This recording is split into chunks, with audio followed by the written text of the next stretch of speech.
wajib kepada orang-orang mukallaf, muslim mukallaf berarti dewasa berakal.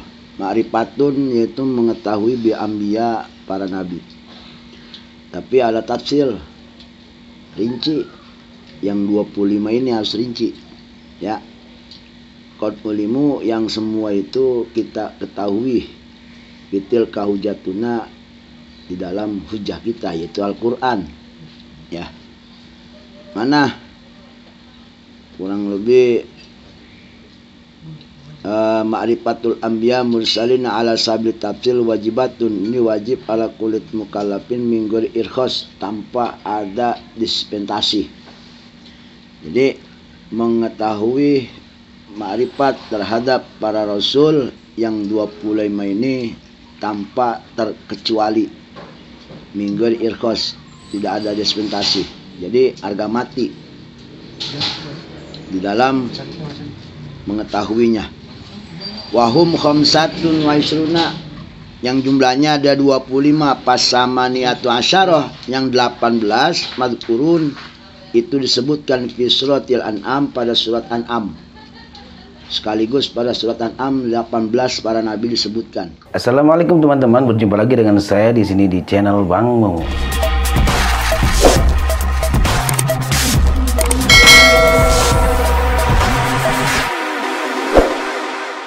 Jadi yang dalam Al-Quran ini semuanya jumlah 25. Itu yang wajib, yang diketahui. Selebih di luar daripada yang Quran ini enggak diwajibkan secara tafsil, hanya secara mujmal saja ya. Artinya secara mujmal itu kita membenarkan kalau Allah itu punya Rasul itu lebih daripada 25. Namun yang 25 ini mah mengetahuinya, menghafalnya harus secara tafsil. Mana watilka ujjatuna atainaha Ibrahim ala qaumihi narfa'u darajatin man nasha'u inna rabbaka hakimun alim. Ibrahim, Nabi Ibrahim ala qaumih. Itu satu ya. Terus mana lagi? Wa wahabna lahu Ishaq wa Yaqub kullan hadaina wa nuhan hadaina min qabli wa min dzurriyyati Daud wa Sulaiman. Nah, tuh Yakub, Ishak, Yakub, Daud, Nabi Sulaiman, wa Ayyub wa Yusuf wa Musa wa Harun wa kadzalika najzil muhsinin.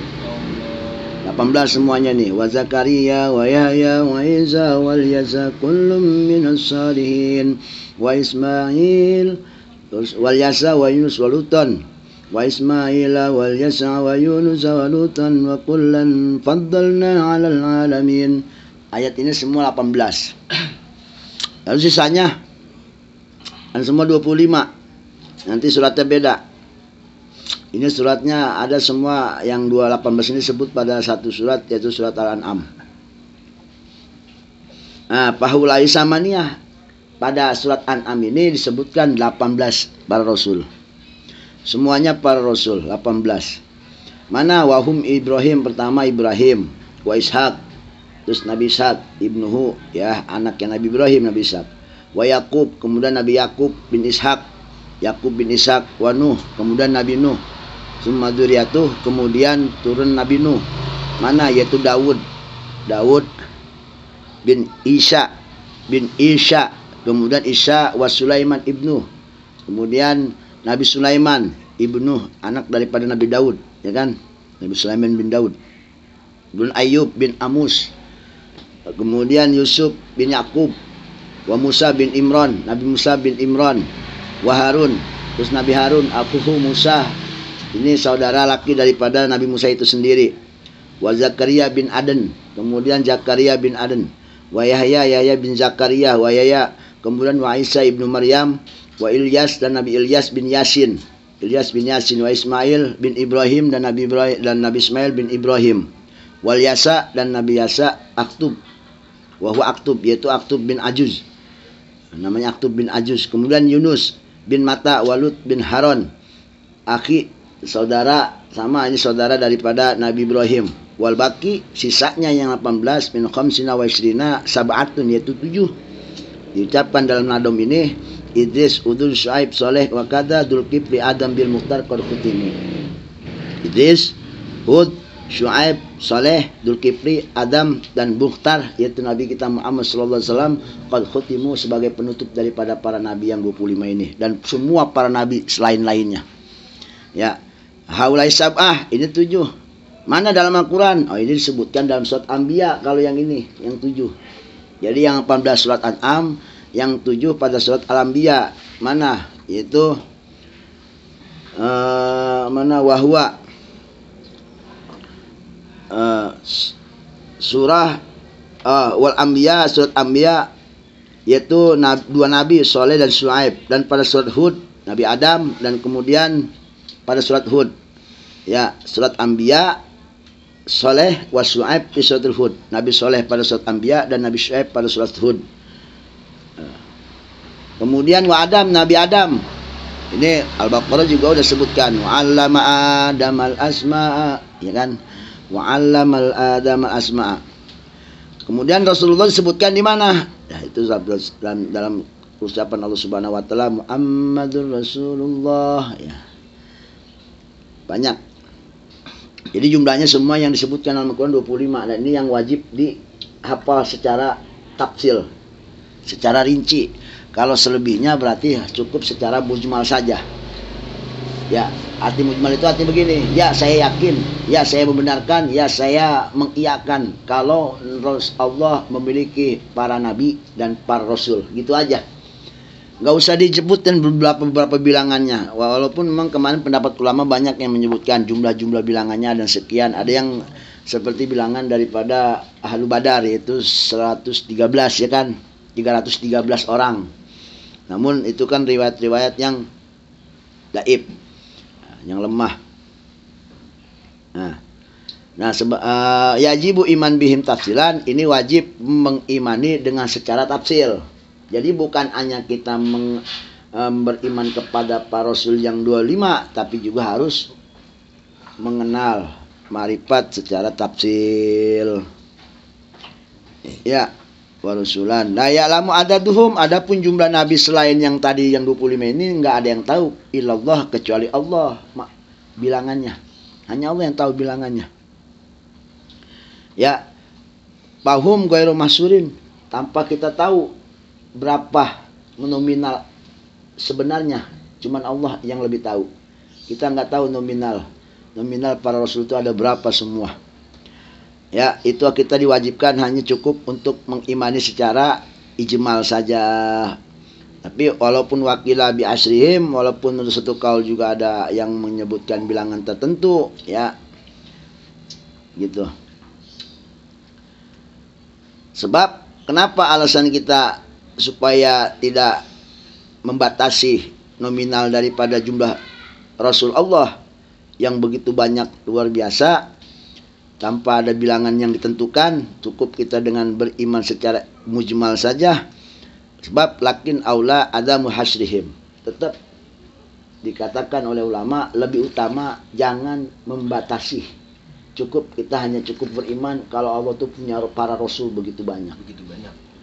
Banyaknya nggak tahu berapa. Wallahu alam, begitu bahasanya.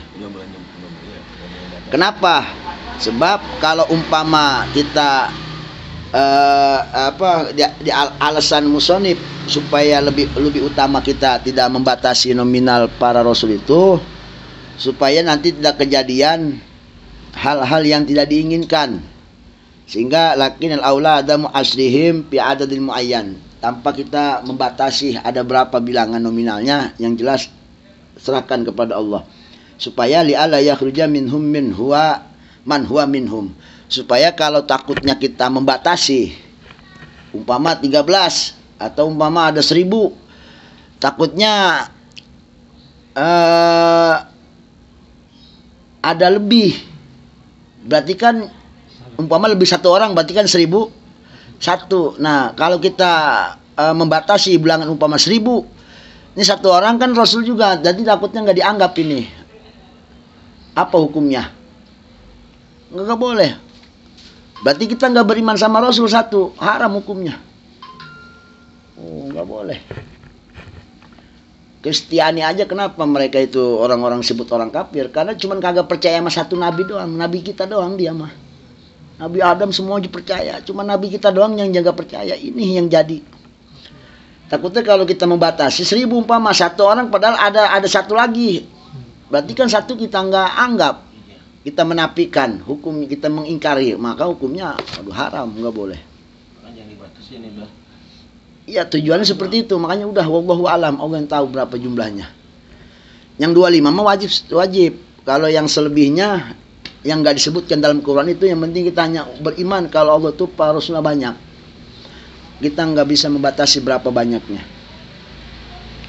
Ya, satu tujuannya seperti itu. Au yadkhulu fihim man laysa minhum, atau takut kejadian kalau umpama kita membatasi bilangannya, umpama ada 1000 padahal cuma ada 999.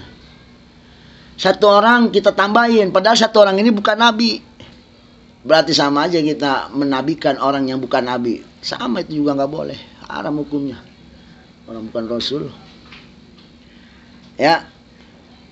Maka jangan dibatasi. Udah wallahu alam aja begitu. Tujuannya supaya tidak terjadi kita menafikan satu orang kalau dia rasul, atau kita memasukkan kalau dia itu bukan rasul pada jumlah rasul itu sendiri.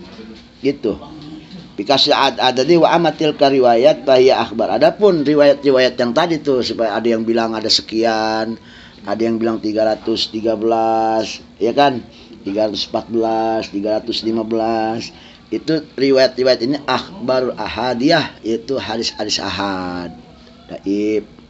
Maka pala tufidul qat'a. Khabar ahad atau hadis ahad itu tidak bisa dijadikan kepastian fatwa hukum. Gitu. Ya, sehingga dalam masalah itikad, bil itikad bahaya, sebab bal tufidu dhanna, tetapi nanya kepada prasangka aja, sangkaan aja. Ya, hanya kepada don, tidak sampai kepada qat'i. Enggak pada keyakinan yang 100%, hanya kepada don, 70% atau 60% saja. Gitu. Ya, sedangkan wal i'tiqad la takunu ila bidalil qat'i. Sedangkan yang namanya masalah akidah, ya, saya lagi, sedangkan yang namanya masalah akidah itu tidak boleh memakai dalil yang sifatnya donuniyah. Jadi harus pakai dalil qat'iyah. Dalil yang pasti. Sedangkan hadis-hadis yang menyebutkan bilangan-bilangan Nabi itu sekian-sekian itu dilalahnya kepada donuniyah, tidak kepada yakiniyah, tidak kepada qat'iyah, maka tidak bisa dipakai pegangan. Itu alasannya, ya. Sedangkan yang namanya itikad, maka keyakinan akidah yang ada dalam hati kita, cara beriman kita dengan harus memakai dalil-dalil yang qat'i, dalil yang pasti. Allahul Wahid, pasti Allah wadaniyat. Mana dalilnya? Allahul Wahid, jelas itu dalilnya. Ada dalam Quran. Qat'i namanya, hadis yang jelas. Dalil-dalil yang jelas, baik itu mah Quran, hadis ataupun akli.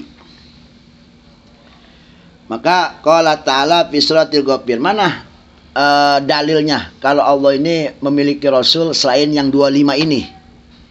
Ya, selain yang 25 ini. Artinya lebih dari yang 25, artinya masih banyak. Cuman yang banyak ini hukumnya ijmali saja. Ini juga diterangkan dalam surat Al-Ghafir, surat Ghafir, ya, surat Ghafirun. Minhum man qasasna 'alaika wa minhum man lam naqsus 'alaik. Ada para rasul yang kuceritakan dalam Quran ini yang berapa? 25. Ada juga yang tidak aku ceritakan dalam Al-Quran. Berarti ada lebih daripada 25. Banyak berarti, banyak. Ya 25 juga udah banyak. Ya. Namun kembali lagi kepada permasalahan akidah kita. Bi'satu Rasul, mengutusnya Allah Rasul ke alam dunia untuk menuntun umat ke jalan hidayah, jalan Allah, hukumnya bukanlah wajib. Awas ya, jangan punya itikat Allah wajib ngutus Rasul buat bimbing umat, salah.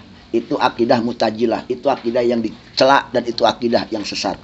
Akidah Ahlussunnah wal Jamaah, bi'satur Rasul, Allah mengutus para Rasul Allah yang jumlah 25 ini ataupun yang lainnya, itu hukumnya adalah jaizun. Bagi Allah jaiz.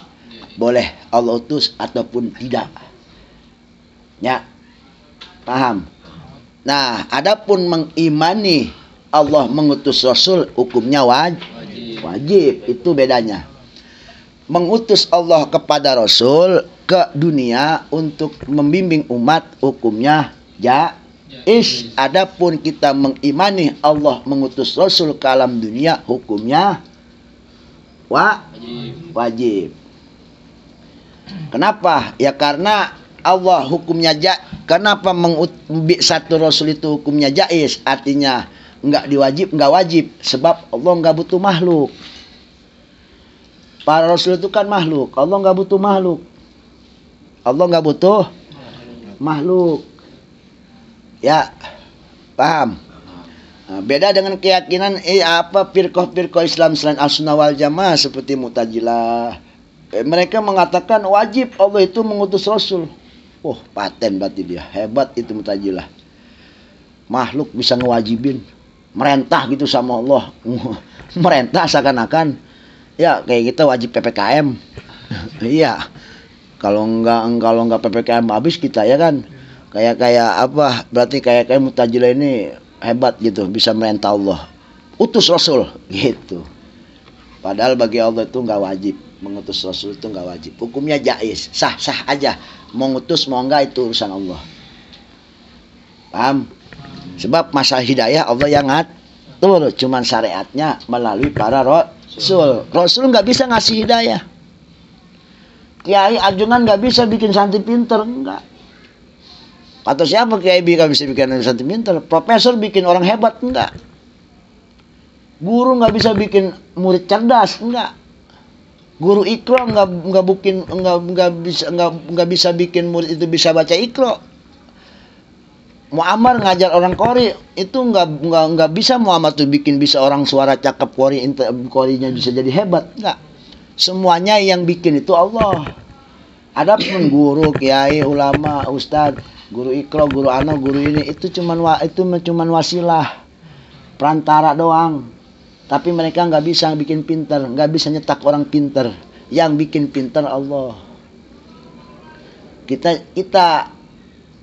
yang kita ditugaskan hanya untuk berusaha.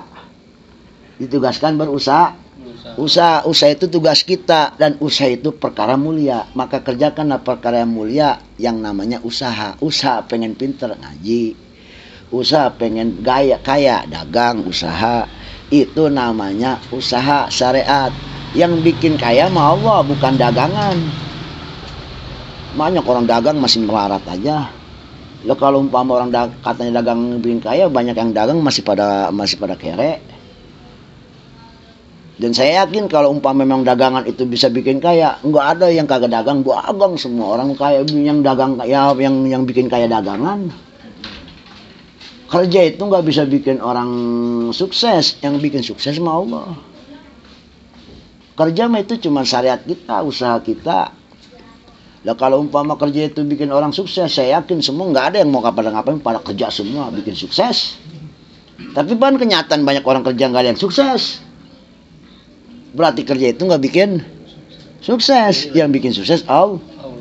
Kesimpulannya berarti Allah yang bikin sukses, bukan selainnya. Gitu. Paham nih? Ya. Ini akidah kita seperti ini, tanamkan. Kita ini rupa sama ajaran akidah. Jadi kita suka apa? Suka menduakan Allah, di sini terjadinya. Syirik hobi namanya. Musik tapi yang nggak kerasa.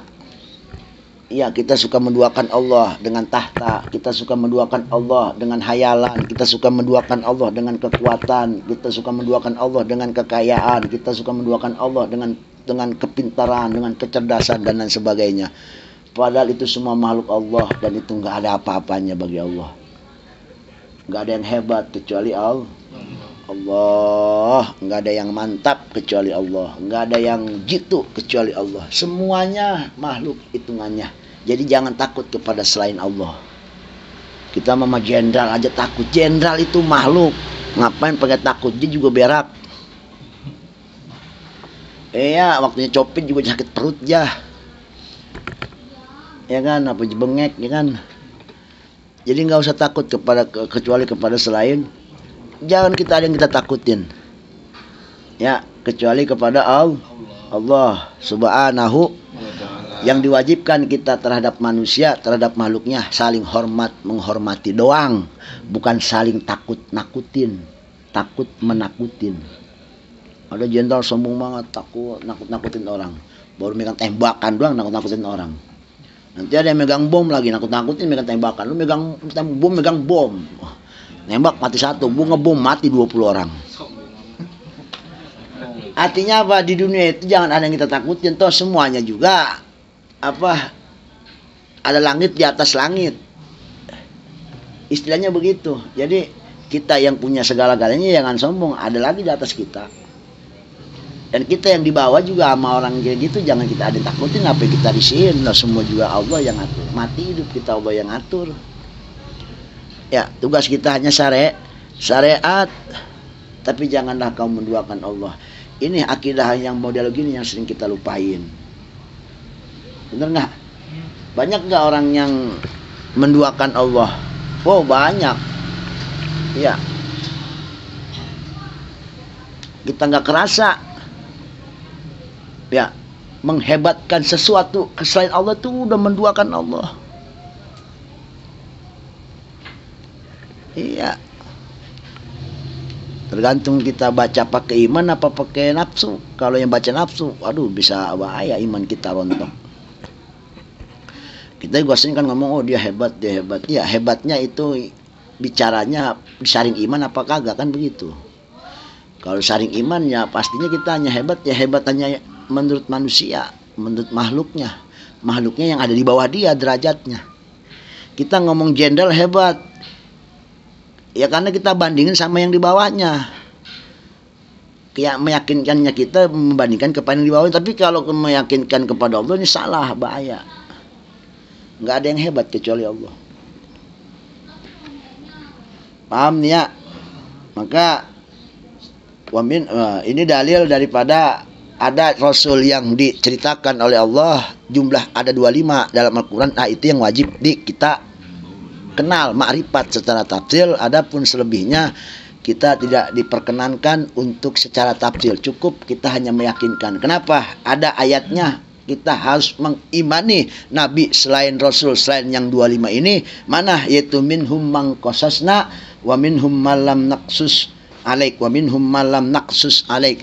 Ada yang aku ceritakan yang 25, ada yang aku nggak ceritakan, mungkin lain daripada yang 25 ini. Nah ini yang jadi problem buat kita. Jangan sampai kita nggak punya keyakinan. Jangan punya keyakinan cuma 25 doang Nabi Rasulullah, lebih dari 25 jumlahnya, wallahu alam gitu kan. Adapun dalil-dalil itu hanya dalil ahad, ya hadis ahad. Cukup udah tuh mengimani ruang lingkupnya beriman kepada para rasul. Kemudian selain para rasul kita harus beriman kepada apa lagi?